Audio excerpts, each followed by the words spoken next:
My name's Mindy Cady on behalf of Sheriff Garvey and Assistant Superintendent Kayleen and our entire department.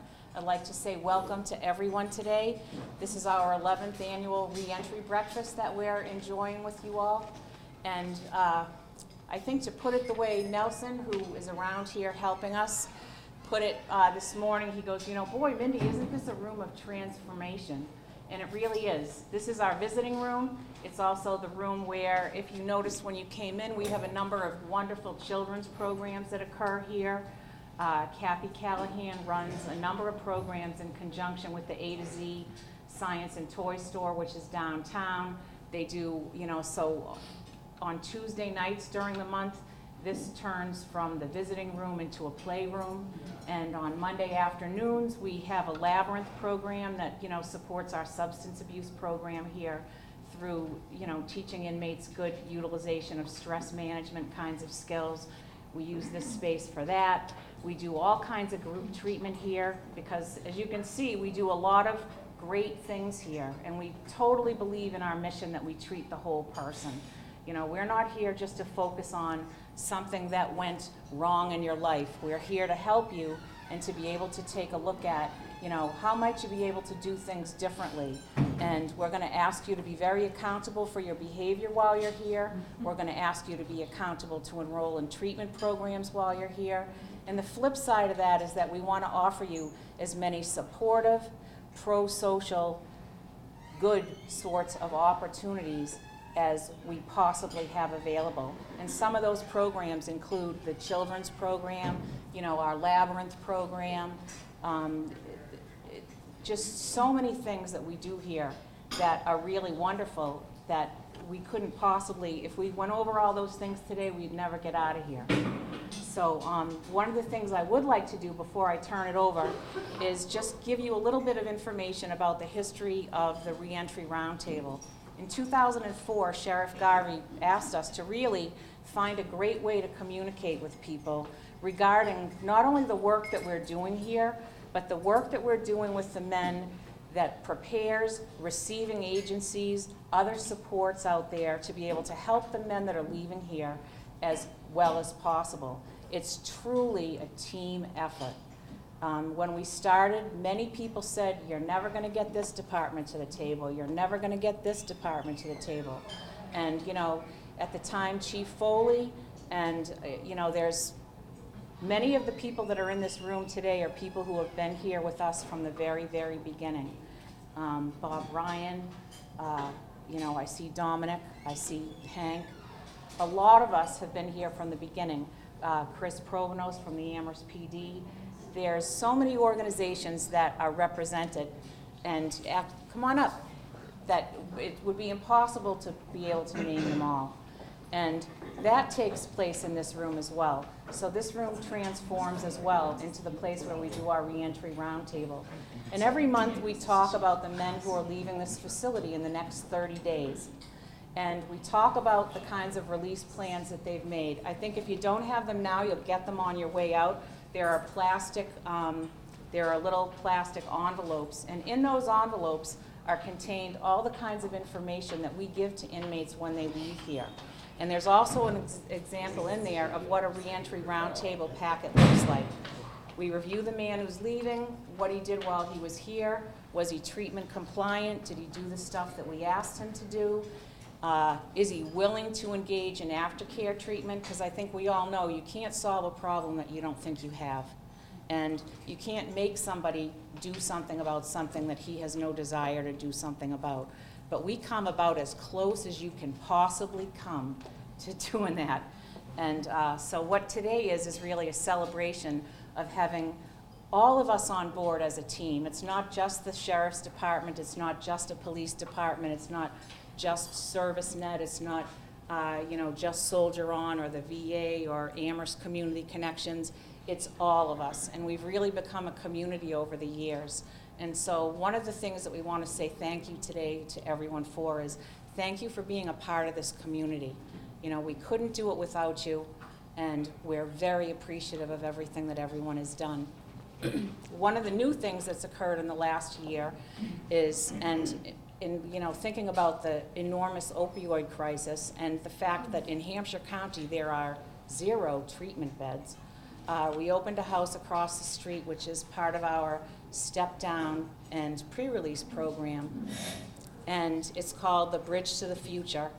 The guys call it the BTTF because they like the acronyms. And at the end of today, if anybody would like to go down there and see the place, myself or Captain LaFond or Assistant Superintendent Kayleen would be absolutely happy to take you down there and see it.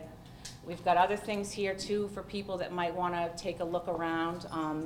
We recently engaged with the Young at Heart chorus, which, as people know, it's a chorus made up of members who, do you have to be 75 to join? Garvey's eligible. We know he's.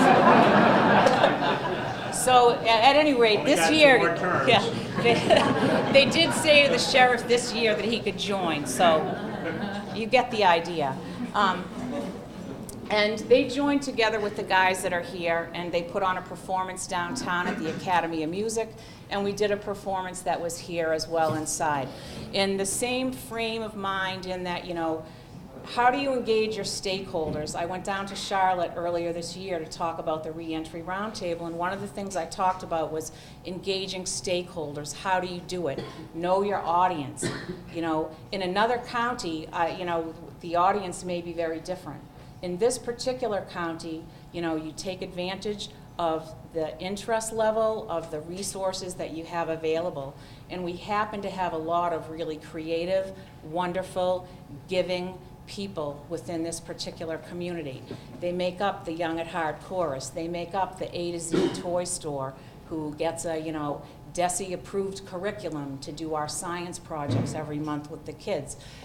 We went in with UMass Amherst with the nursing department, and Donna Zucker, we obtained a grant, and there's probably the biggest labyrinth, unless you travel to Europe somewhere to go find one, but is in our backyard.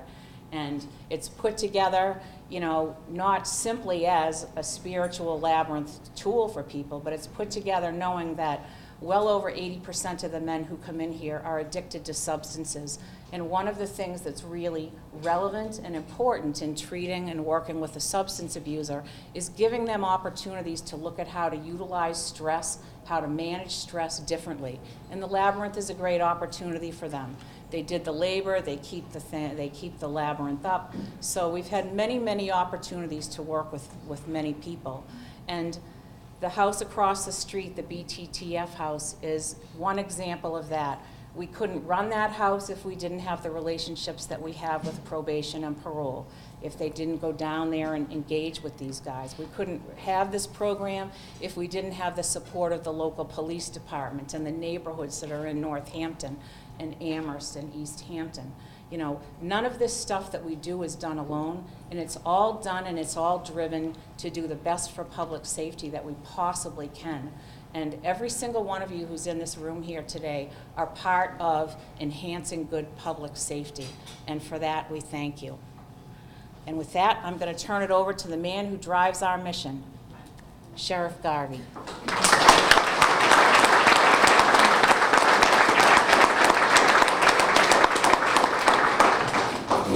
Well, what can I say? She said it all. Everything that I was supposed to say, she's already said. And I know you don't have to have it repeated. However, I would like to announce the fact that I am eligible for the Young at Heart. A number of years ago, I was 75. And I'll tell you, it only gets better. And and the labyrinths that they speak about that they built for the inmates, actually they built it for me. Every time that I get bent out of shape, which is about 4 times an hour, someone suggests that I go out there and start walking. And as a matter of fact, there's a few people probably tell me to keep on walking beyond the labyrinth, but that's all right. That goes with the territory.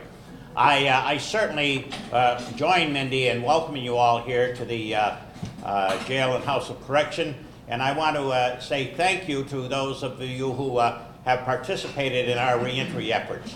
I think that our model of reentry is something that could be duplicated across the Commonwealth of Massachusetts and certainly would have great success. I know that when I travel to sheriff's meetings and so forth, and when they hear about the cooperation that exists out here between the police departments, the sheriff's departments, the social service agencies, the district attorney, and so forth, they're amazed that we can do the things that we do. But part of it is because of the fact that we are small. And as a result, everybody out here knows everybody else and works pretty cooperatively together.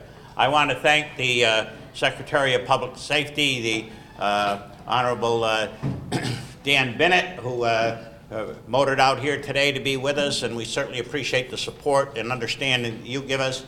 I'd like to thank the Commissioner of Corrections, a good Irish girl.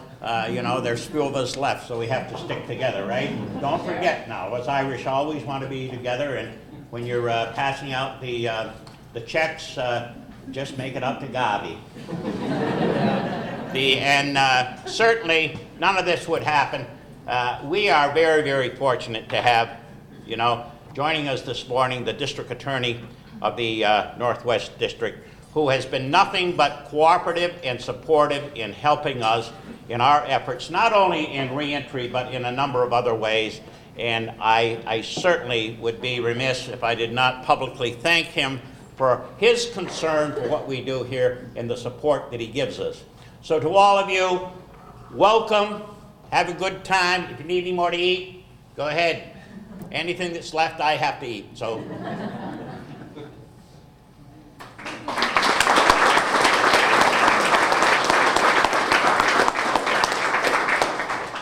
Thank you, Sheriff. We're going to hear a little bit about reentry in action. We're going to hear from two individuals who have been here. They're going to briefly tell us a little bit about some of the things that they took advantage of while they were here and where they're at today. So I believe Jesse Pluto, are we going to start with you? Yes, I guess Come on so. up, Jesse.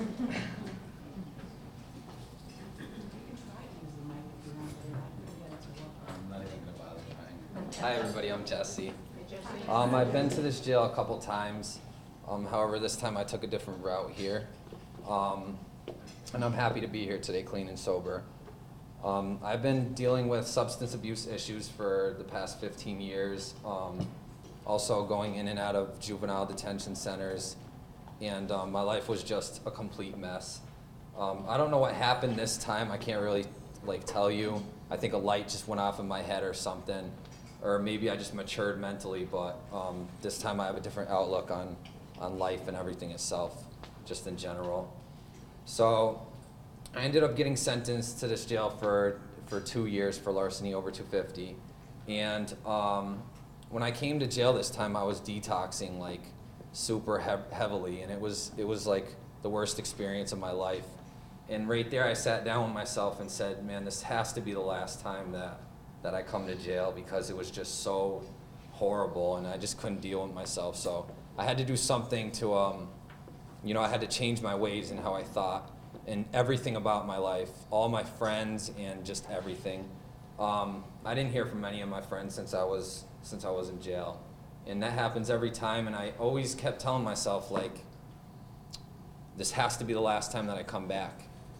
But it never worked. I've always fell back right into the same thing over and over and over. I have 2 daughters, and I was so wrapped up in my drug abuse that didn't even stop me from getting high. So I really needed to sit down with myself and think about my actions.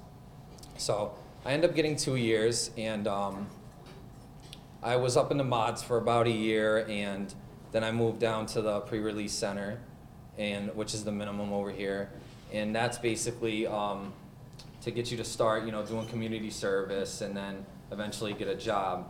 So I was definitely hounding the job coordinator to get me a job, and I ended up moving down to the Bridge to the Future. I really liked the program. The day I moved down there was the day I started working. I started working at Domino's in Hadley. When I first started working there, it was pretty nerve-wracking because it's a campus Domino's, and a lot of students go to college, and it's just that little place pumps out like hundreds of pizzas every night, and it was just really, really overwhelming at first. I was like, geez, I don't know if I could do this. But so I adapted to it pretty well, and and I started being like very good at my job, and actually I got offered to be a general manager and take care of my own Domino's just within the time that I was at the Bridge to the Future, before I even gotten out of jail. And the franchisee head came up to me one day and she was like, you know, you gotta like learn how to make schedules and learn how to like press people when they try to call out of work, and you gotta, you know, write people up for certain things that they do. And me, on the other hand, I've been in and out of jail my whole life. I'm always the one that's, you know, trying to be sneaky and not get written up on, you know? So it was definitely a big change for me. And so I had spoke to my case manager about it, and it was just the change it felt so good. Like everybody that I've been around, everybody that I met through this incarceration, they all like me and they're all rooting for me because I'm clean and sober, and I'm a very likable person when I'm clean and sober. And before when I was out, I was just a complete mess. I was like 60 pounds lighter, and I was just ripping and running the streets like there was no tomorrow.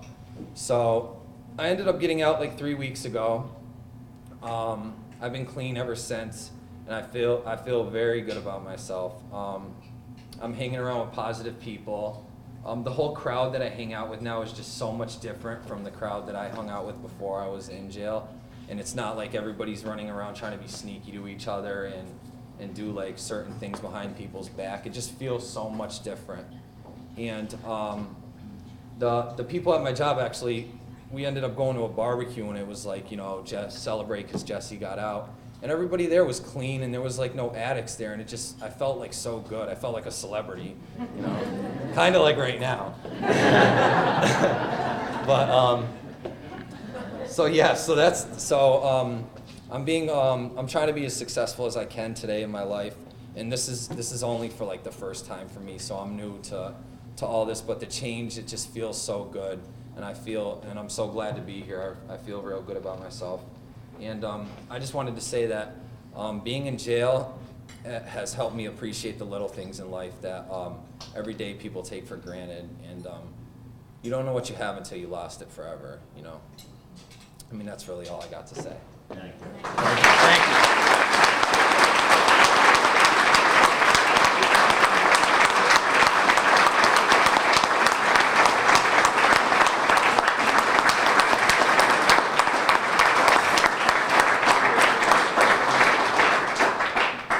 Thank you, Jesse. One of the things we know is that we lose people in 30 days. The first 30 days that they leave treatment, the first 30 days that they leave facilities.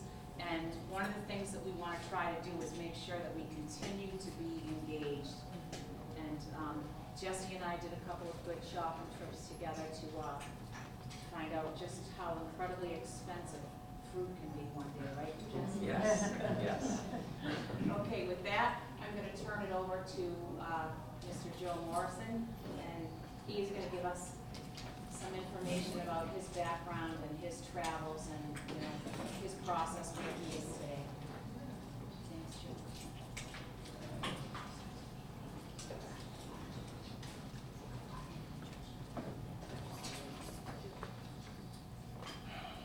Good morning to all. Good morning. Thank you all for being in attendance. Kind of hot, you all. I would just briefly like to acknowledge 4 young women. My niece, Tina Marie Morrison, who's here filming me. She's 13 years old, high honor roll every single semester or whatever it's called now in school. And she's very shy, and sometimes I think she's a little strange. But she's a remarkable young person. She's actually a young, aspiring substance abuse coordinator, and she has very innovative ideas about recovery. Next, I want to introduce you to my daughter, Indonesia Morrison. She's 19 years old. She's a full-time employee at Pride. Graveyard shift, and that's tough in its own. And she's a full-time student at Stick.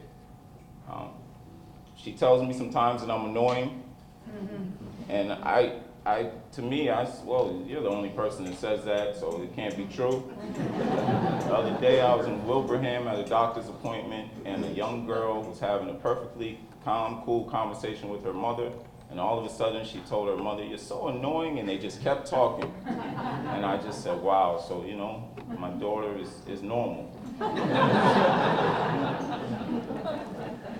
My mother, Novella Morrison, she's a stalwart in our community.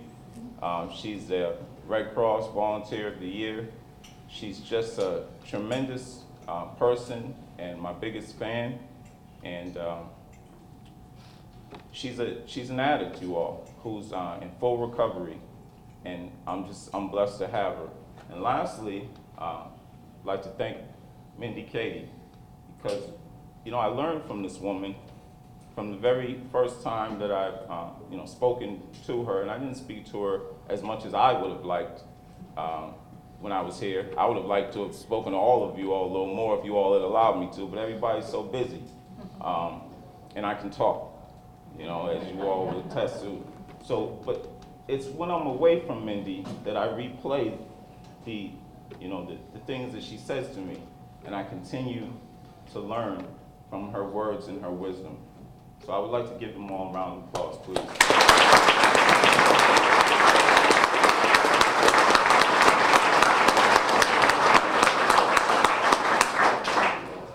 For sake of time, I will read quickly as opposed to freestyle. A copy for anyone interested is available. My speech, have literature, you all, you know, that's common, right? My speech is titled, Dion's Revenge. I just left work a few minutes ago. I'll be heading back after we conclude here. I received my job through the work release program here. The owner co-signed for me to get a vehicle. His wife gave me a high five recently and told me she was proud of me. In 2015, that means everything to me. I have a tiny piece of steel in my thumb. My coworkers tell me it's common. I shot myself when I was younger. That is uncommon. Recently, I was able to have the bullet removed. This tiny piece of steel in my thumb will more than likely remain for the rest of my life. I like my job. I do not like waking at 4 a.m. so that I can pay the bills. The steel in my thumb is a subtle reminder that what my life is like now is solely a result of my past decisions, actions, and behavior. I transitioned to this jail from the state level. Past dysfunction made it easy for Judge Constance Sweeney to sentence me to 20 years. While here recently, I took part in the life skills program and benefited because I chose to change. I learned of the ripple effect and how my past actions still continue to affect my community. In 1999, when I was here, I was oblivious to recovery and disinterested in the work required to achieve such. I felt that felon was a fitting name for my newborn. My addiction is bilingual and fluent in many languages. It is cunning and creative when it speaks to me, and I once loved the words it spoke. Recovery and sobriety, on the other hand, was holy water to my ears. I felt I was unique. I learned here that uniqueness is a barrier in thinking. Do any of you see yourself as different than me, or your child being different than mine? Felon lives in Stoughton, Mass. He is a bright 15-year-old who loves football. He also loves marijuana. His parents used. Some may suggest it's prevalent in his DNA. He cut school the other day and had his boys over to get high. A victim was created in the form of the next-door neighbor. One of the boys hit the neighbor's car and took off. A hit and run is a crime. The ripple effect is insurance costs, inconvenience, police hours through investigation, possible eviction due to my son being a quote-unquote stand-up guy. He wouldn't tell his mother the name of his buddy. Now his mom, another victim, may be homeless. Our community is in grave danger. Confirmation for me came at a recent opiate task force meeting in Greenfield. I listened to educators and parents speak the raw truth. Children at the 5th grade level are using heroin. Our youth want the strongest party drugs, the strongest opiates, the strongest marijuana. When parenting and educating them, we must take the approach of the drug dealers. We must give our youth the uncut truth.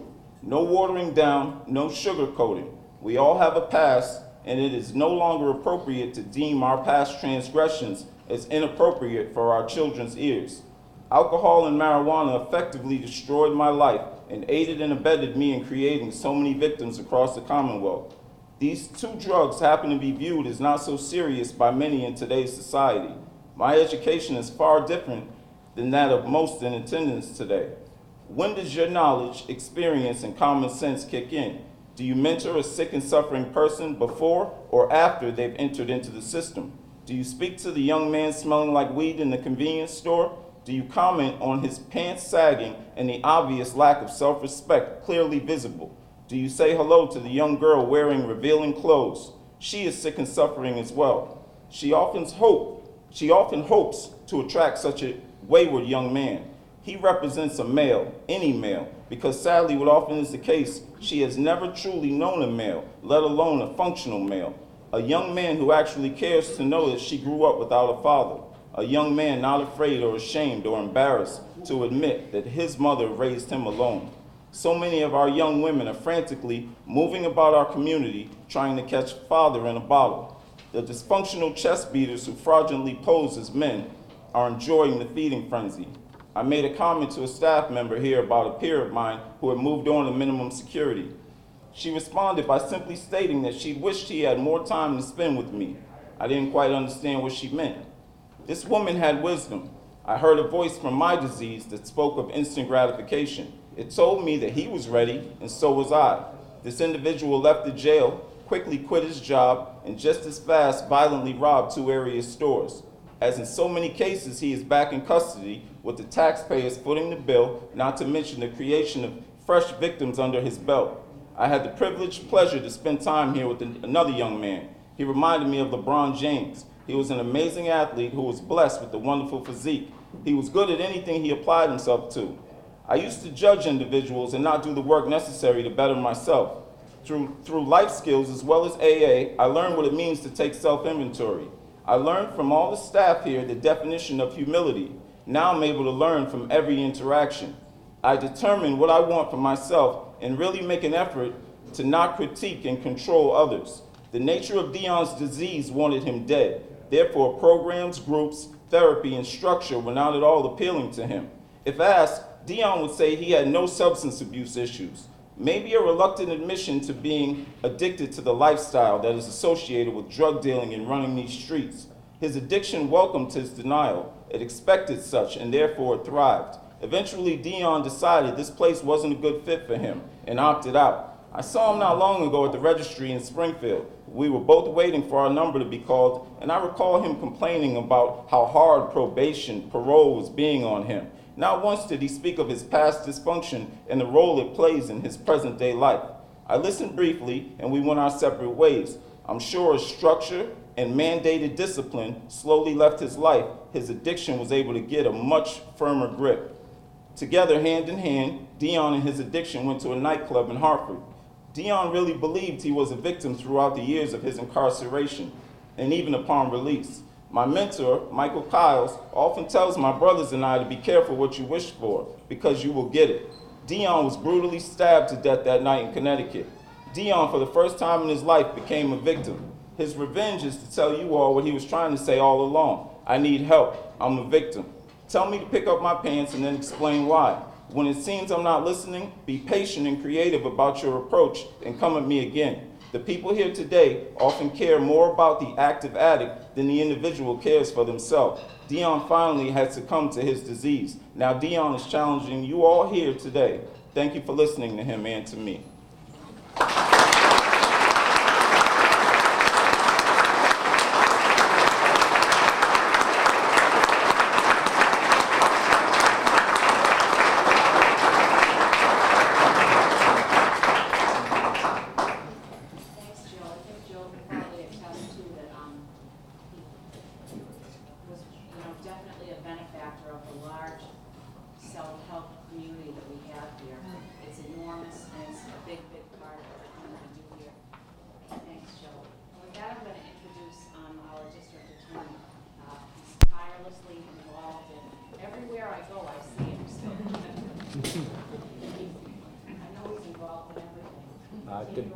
Good morning. I want to start by thanking Sheriff Garvey and Mindy and the whole treatment team here. That really does two things. Not just give treatment, but gives dignity and respect back to people. Because without that cornerstone of dignity and respect, we can't move forward. And I want to just say to Jesse and to Joe, We believe in you. We'll always believe in you, and everybody in this room is here for you. So when you have a down day, you think that things aren't going well, just know that your family in this community here cares about you and wants you to succeed. So thank you, and thank you for really being heroes of recovery. It really makes a difference to us to hear those stories and how you've moved forward with your life and really made a difference. So thank you. I call the House of Correction really the House of Change, because that's what really happens here. Sheriff Garvey, as modest and humble as he is, really has one of the best correctional facilities in Massachusetts and the country.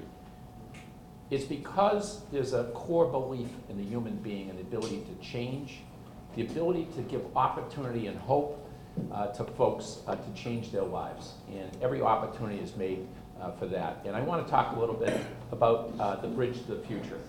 It's 300 yards from here, but it's an opportunity for folks to have independent living, to receive treatment, and to really have stable housing and employment.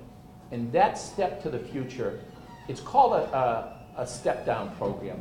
I want to redefine that. It's a step up. It's a step up for every individual, the 12 to 15 people that go there, because this is one of the first opportunities for those in the Department of Corrections to be deinstitutionalized, to no longer have a secure roof and bars that lock behind them, but to have that opportunity to move forward and to make sure that people know that they live in the community, they work in the community, they have a house that they're living in. And the biggest problem that we have with reentry and treatment is simple. People don't have stable housing and employment after they get out. That's why we have such a high recidivism rate. And it's the people in this room that have banded together, from the police and probation and parole to ServiceNet to Wei Ling and the other people in the community soldier on, that we're there to make sure that we have that link to the future, that we don't see people return. The revolving door of incarceration costs us billions of dollars every year. If we can stop that revolving door, if we can make sure that people succeed like Jesse and Joe, we're going to stop that incarceration rate, that incredible amount of money that we spend every year for corrections. Does anybody know that we spend more on corrections than we spend on higher education in this Commonwealth? Let's flip that upside down and starting front loading, and that comes for really good treatment and recovery services for those that are alcohol and drug dependent early on, front loaded, before they even get to jail. When we sentence people to jail, when we ask for incarceration and a judge sentences, it's a failure. It's a failure on the individual who has to take accountability, but it's a failure on society for not providing treatment and recovery beds. In Northwestern District, we have 0 detox beds. We have 0 treatment beds.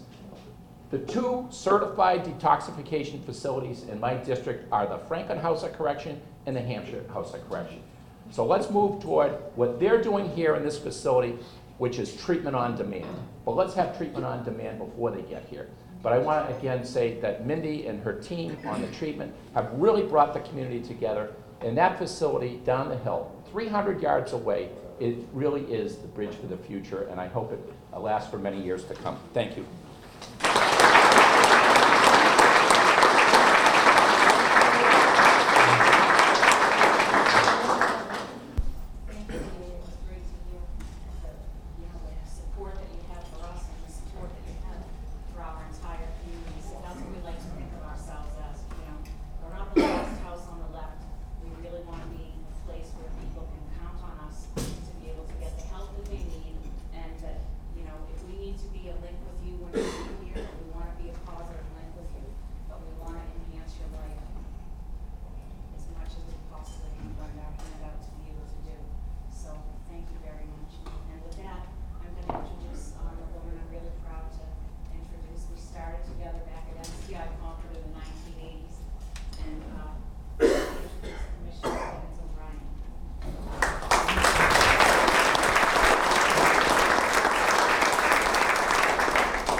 It's my honor and privilege to even be asked to be with you here today.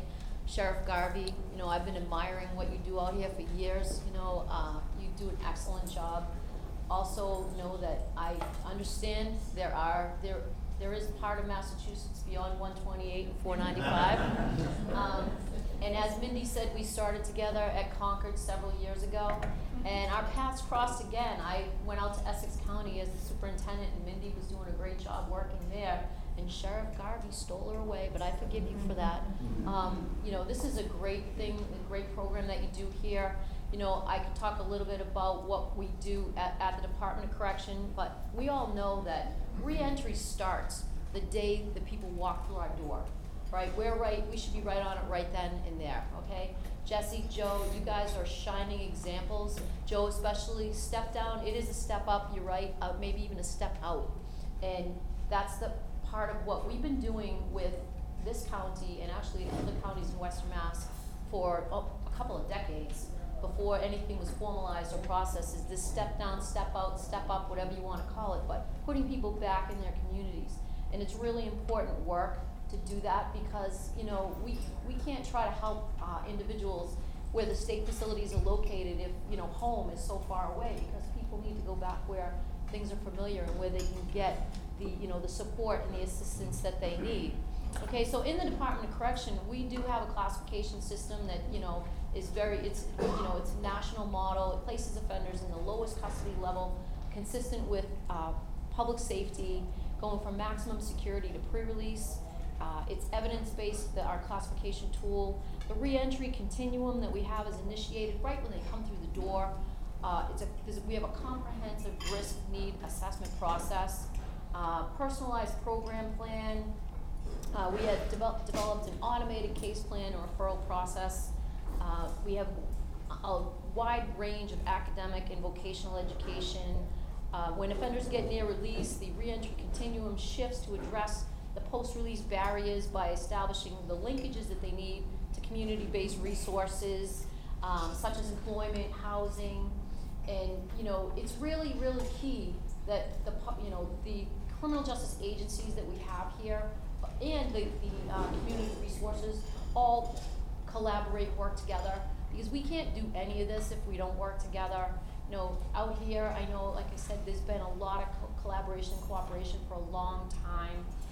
Some of the counties that, you know, might not be as far forward as you are being, you know, we're working with them and trying to, you know, develop as many links as we can.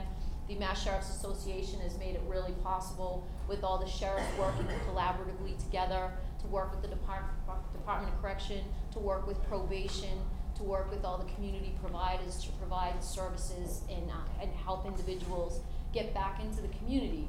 Because the reality is, you know, reentry and transition back to your community where you came from is really key and important.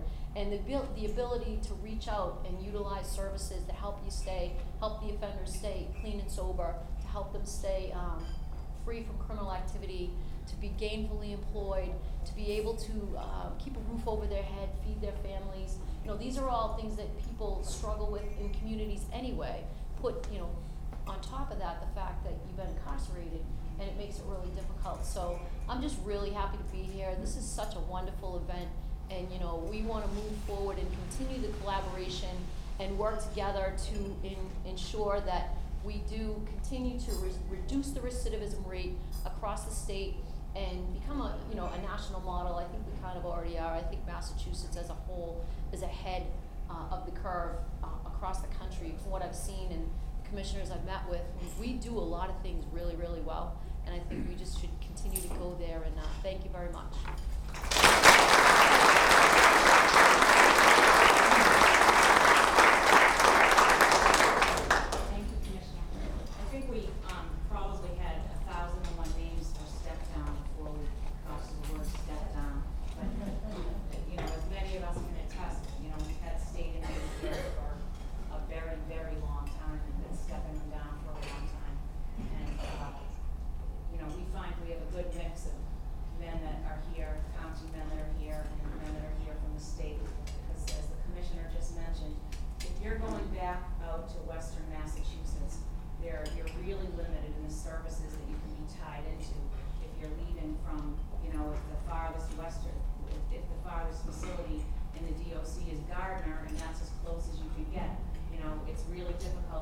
Services in this particular area.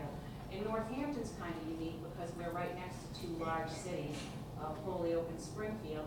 And our experience has been that an awful lot of guys that come here, they get a good shot at like a second start because they're close enough to be able to, they're close enough to be able to maintain some ties, and yet getting a start over in a community like Northampton that is such an enormous, self-help community and counseling community that it's a great place to kind of get started again. And we're very, very fortunate for that, and we appreciate the relationship as well and look forward to its continuance. And with that, Secretary Bennett was out earlier this year, and we showed him around a little bit, and we had a nice trip down to the VTTF house. We got a chance to show him what it is we're doing down at the step down house. And we've asked him if he'd come back today and share a few words with us. So with that.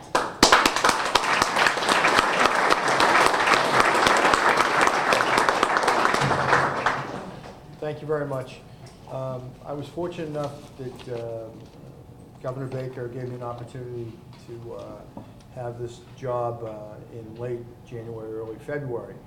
And I knew coming into this job that I would have a lot to learn, particularly about corrections. My major connection to corrections, unfortunately, was as first assistant in Worcester County.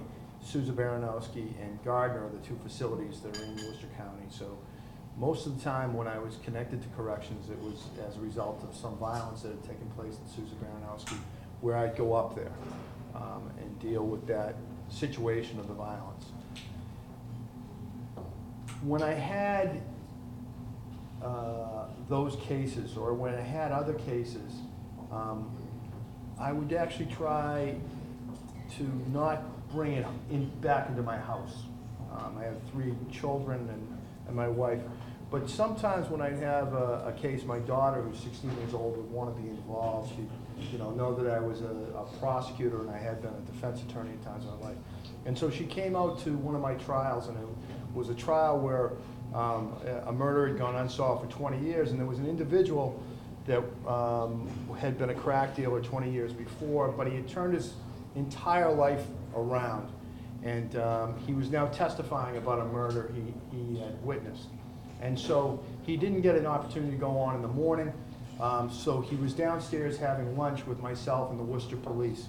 And so my daughter sat down, we all had lunch together, and then he went and testified in the afternoon. My daughter, and we come from a very suburban town, came out in the ride home, she was talking about it, and she had had all these images of what someone was like who had sold cocaine. And she didn't realize, as I had realized from years of being either a defense attorney or prosecutor, that people, even though they've made mistakes in their life, they're complex. And just because you've, at one point in your life, have been a certain type of person or had certain parts of your life, that didn't mean that you weren't a good person and that you couldn't turn your life around. And it was in that moment she realized that you aren't lost for your entire life just because you made mistakes. And when I was driving out here today and I drove past Smith, I was hoping that she would actually have grades good enough to get into Smith, and I looked around at how pretty it was out here. And then I came up here, and it reminded me of how much I had to learn and how much I could learn from Sheriff Garvey about corrections and the things that we can do at the Department of Corrections. Not that Carol and the Commissioner haven't taught me a lot already, and Kathy, but I'm just hoping that that the lessons that the lessons I'm already learning, and the lessons that I can learn from the sheriff, that we continue to put them in place in the Department of Corrections, and that we help the people that have made mistakes turn their life around so that there aren't more victims out in society, and so that those people have an opportunity, the same opportunity that the people out at this House of Correction and this Sheriff's Department do to turn their lives around. And I want to thank you for the opportunity to come out here and learn from everybody out here. Thanks very much.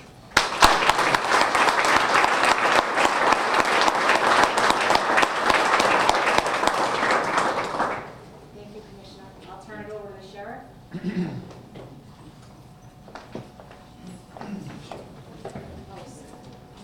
Thank you, and again, thank you all. I mean, all you folks that provide opportunities for our people to gain employment and so forth. We all appreciate that.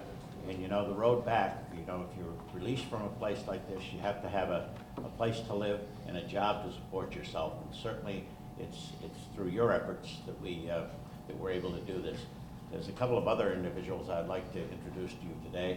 On my extreme left is Carolyn Cheek, who is from the Department of Corrections, who we've had the opportunity and the privilege to work with for a number of years. She goes back a long ways in developing the relationship between the Department of Corrections and this facility, which I think probably exists as long as it does with any facility in the Commonwealth. And and it's been a great relationship, and it's a credit to Carol the way that she has been able to engage us in corrections, and we certainly appreciate you being here today. It's most appropriate. And the other individual I want you to meet is Jim Walsh, who has to put up with all the sheriffs of the Commonwealth. He is the executive director of the Massachusetts Sheriffs, and he has the opportunity to work with let's see, how many are there? 14 obnoxious people, you know, all of whom are authorities on everything from soup to nuts, and they can tell you exactly how everything is done. It's always interesting to go to a sheriff's meeting. They stand up one after another and tell you how great their facility is and how lousy yours is, and then after patting themselves on the back for a period of time, they give you all the solutions to all the problems in the world. You could name any one of them and they can do it. And Jim just sits there and tolerates it. So Jim, we appreciate your patience. God bless you. And the most important part of his job, obviously, is he lives in Charlestown.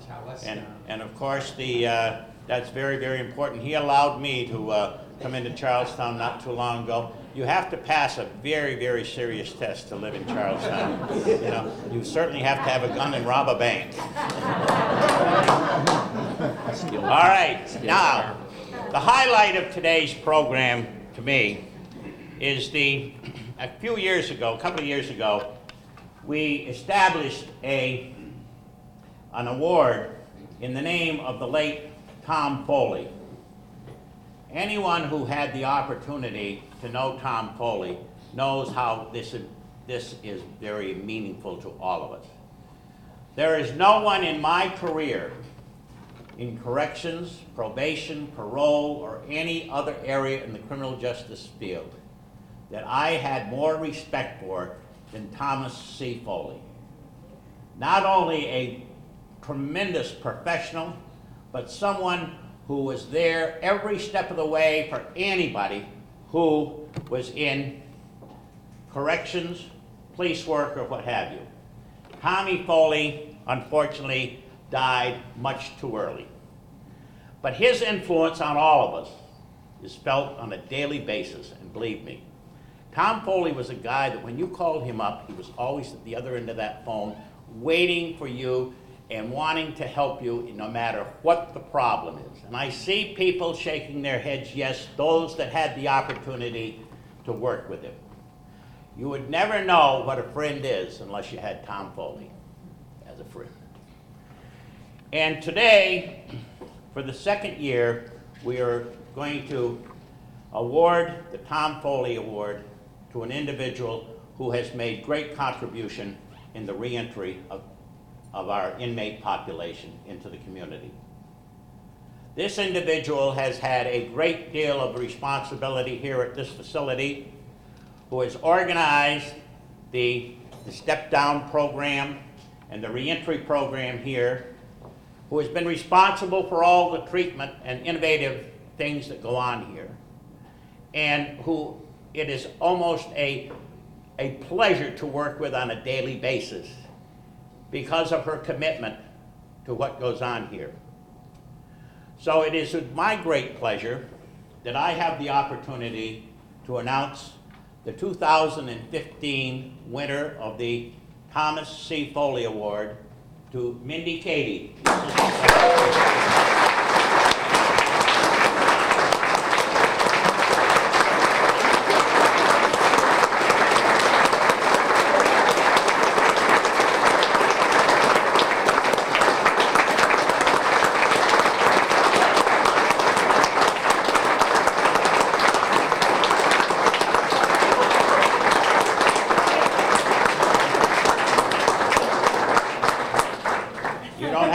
speak, you've spoken enough.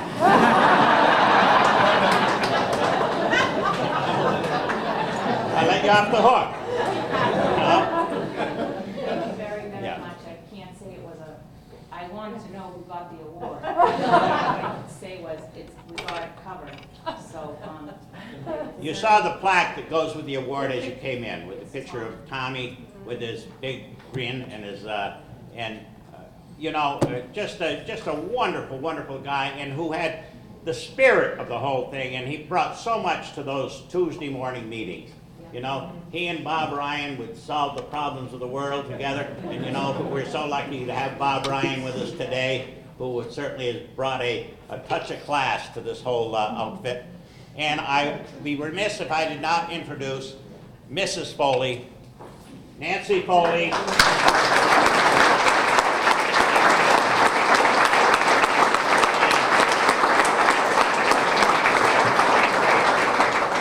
Of the Superior Court in Hampshire County. Don't tell Harry Jekanowski, the clerk, that I told you that. And we could not be happier, although as much as we miss Tommy, if there had to be a replacement, we got the best. We trained her here, and she's doing a great job, Jane Pendergast.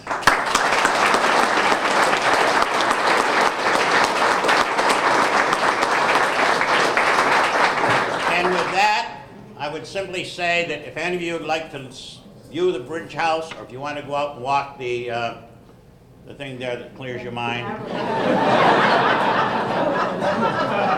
For those of you who have a mind, I don't have to worry about that, you know? All right. And again, a big thank you to the secretary for coming out here. You know, he's got an awful lot on his plate, but he's doing a hell of a job, and we really appreciate working with him.